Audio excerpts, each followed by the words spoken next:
What's up, friends? My name's Hannah, and welcome to the first episode of Hannah Reviews Stuff. If you know me, you would know that I love music and musicals and anything to do with any of these two things.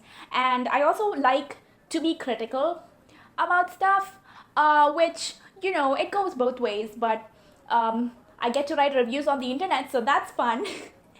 Anyway, a few days ago, I had posted a poll on my Instagram story, and I saw that tens of my followers did not know that the show that I'm going to talk about existed, and I was like, I need to fix this information gap because the world needs to know, okay, about the show. Actually, India needs to know because it's on Disney Plus Hotstar, and they do terrible marketing and no one knows what's on there, even though they have so much good content. And I am not going to deviate into a rant right now, but they need to get that active. Listen, if you're watching this, hit me up. I can help you. Okay. Anyway, back to the show is called High School Musical, the series. Okay. And the premise of the show sounds like someone thought about it in a fever dream, but it's actually not as complicated as it sounds. So let me tell you what it's about. So the school that High School Musical was shot in gets a new drama teacher who says she was an extra in the original movies, and she's like, are you telling me that you guys have never staged a musical version of High School Musical before? I am shocked. And then she goes ahead and does that. Okay, and the show is shot in a mockumentary format, so it's kind of like a series within itself. And therefore, it is a musical version of High School Musical, shot in the high school that High School Musical was filmed in originally as a series. Okay, and you can take a second to wrap your head around that concept, and I will tell you about the characters. There's Ricky Bowen, who is just an A1 cutie all around. Okay, let me just say, he's played by Joshua Bassett, and the female lead is Olivia Rodrigo. Everyone knows who she is by now, and she plays Nini. Okay, so I'm not gonna give away a lot of spoilers. It's there in like the teasers, and you can see in the first episode itself. So Ricky and Nini used to be a thing, and then over the summer they took a break. We all know what happens there.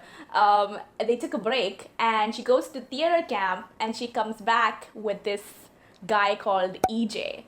Okay, and that's all I'm gonna say about those three. You'll see.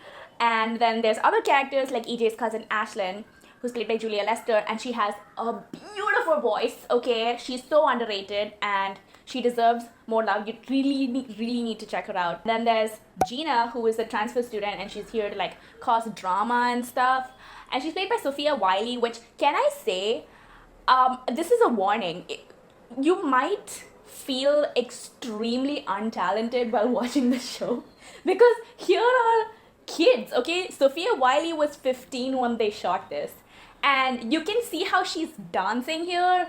Blew my mind. Okay, and anyway, if you're not into that, then you probably shouldn't watch the show. Okay, like you need to have self-esteem.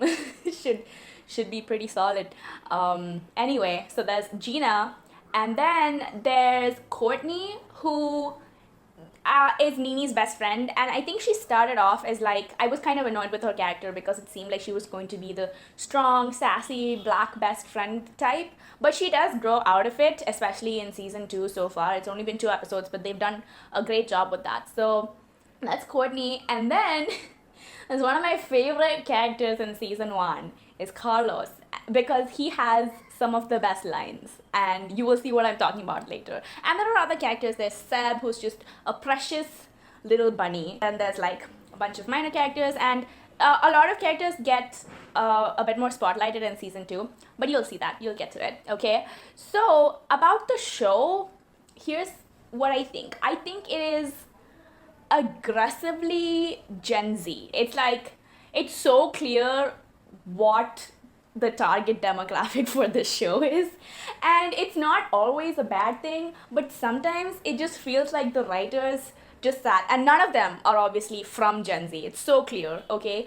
And they just like, what do the kids talk like these days? And then they went to Urban Dictionary and they're like, oh, these phrases, I understand none of them, but I'm gonna put them in there anyway to seem like I know what I'm doing. And here's an example of what I'm talking about. You're giving me uncommon depth. Miss Darbus? I'm dying. I'm deceased, yes. Who says that? Does anyone say that? Am I freakishly out of touch? Does anyone, okay, after getting a part in the musical, do they say, I'm dying, I'm deceased? Yes. Oh my gosh. Someone is putting a mixie on. Just gonna wait. I can't tell them to shut up also. How long can a mixie take, right? Yeah, there you go. It's done. So that was a thing that happened on the show. Here's another example. Hop off, girl. Stay out of it, Courtney. You stay out of it. I'm dismantling the patriarchy this year, and I'm not afraid to start with you. Look, I'm not claiming to know everything about feminism or like to be really out there, but is this a thing? Do feminists spell out what they're going to do? They say this year I'm going to be taking down the patriarchy and I'm going to start with you? Do they say that out loud? I thought they just lived their life like that. But okay, I guess this is a new approach. No hate to it if that is what you choose to do. And finally, this is the epitome of what I'm talking about in relation to the Gen Z-ness of it all. So Miss Jen, who's a drama teacher, she takes out, I think it's a flip phone from the 2000s. And this guy is like, is that a garage door opener? And I mourn for my lost youth at the age of 21. Anyway, that being said, it is actually funny in places, and I know humor is subjective, so I am going to show you some examples of what the jokes in here are. Don't underestimate me. I come from strong stock. My mother bounced back from an autopsy. Excuse me. Is there somewhere you're supposed to be? Broadway. Go Wildcats! Yeah. That's what I'm talking about. It's so weird and like cringy and chaotic. Never as chaotic as Glee.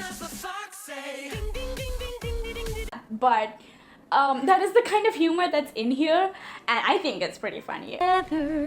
And it shows when we stand hand in hand, make our dreams come true.